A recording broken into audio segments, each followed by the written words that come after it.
I believe that what happens over the 90s in New York is that I realized, and I think it's also the stronghold of conceptual art as well, that the art can, that the concept can lead the materials and can lead the ideas. And so that if I want to talk about race, right, I can choose the materials that go along with that, that will allow me to really make that a clear case. Or if I'm working with the idea of gender being a woman, that I can choose materials that will allow me to manifest that idea strongly.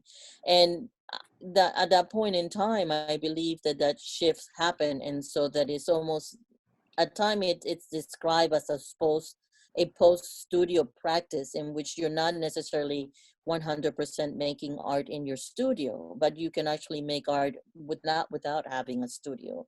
And that the concept tend to drive the idea of what you're making. So that when I'm working with the porcelains, I started to actually work with ceramics, and one of the first projects I do in porcelain are a series of really small boats. They're paper, they look like white paper boats.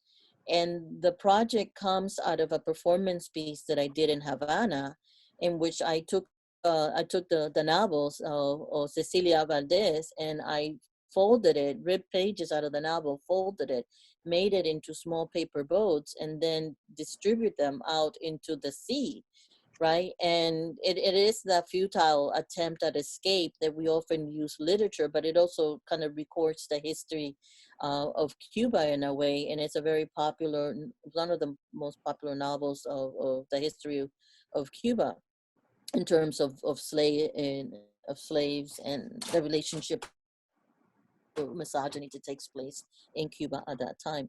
And so when I left Cuba and I did that project, I didn't really feel comfortable being somewhere else and using the same material, because we didn't have those same kind of needs in the United States. And I was traveling, I was doing a residency in Holland, which is something that I also often do. It's a lot of residencies. And I started to work with ceramic, and I made the first series of the paper boats in porcelain, because it was like the right material to be able to recreate those boats. And those boats begin to talk about the exodus and the migration, you know, and migration, exodus, the idea of journey, of travel, and it's all being done through the memory of a child, right? Because these small paper boats are really about me as a child, remembering the departure, and us leaving Cuba. But once I'm back in the United States, I really start to think about the history of the material, and where does it come from, and also to question, why is it that we in the Caribbean have this material that is produced, predominantly is produced in Asia, is imported to Europe, and then it's mass produced to Europe, but then here it is in the Caribbean. And if you go into most Cuban or Latin home, you will find ceramic in their home, right?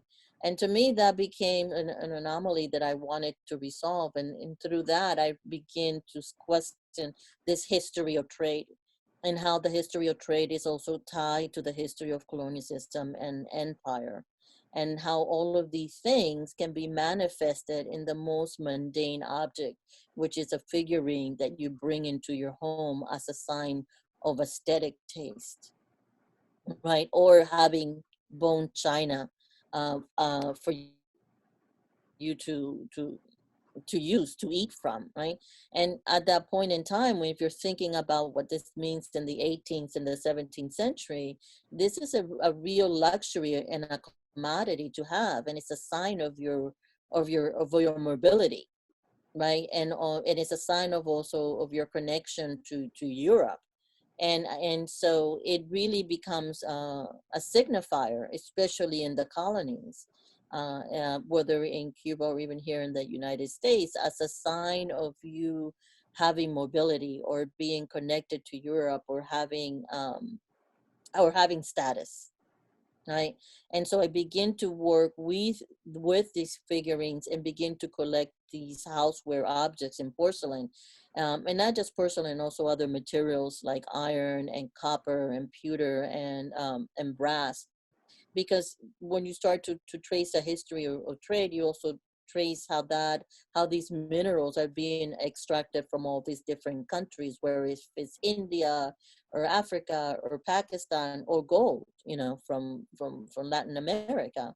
um, and how this is actually also influencing the aesthetic decision that is taking place in design and in the interior of people's homes.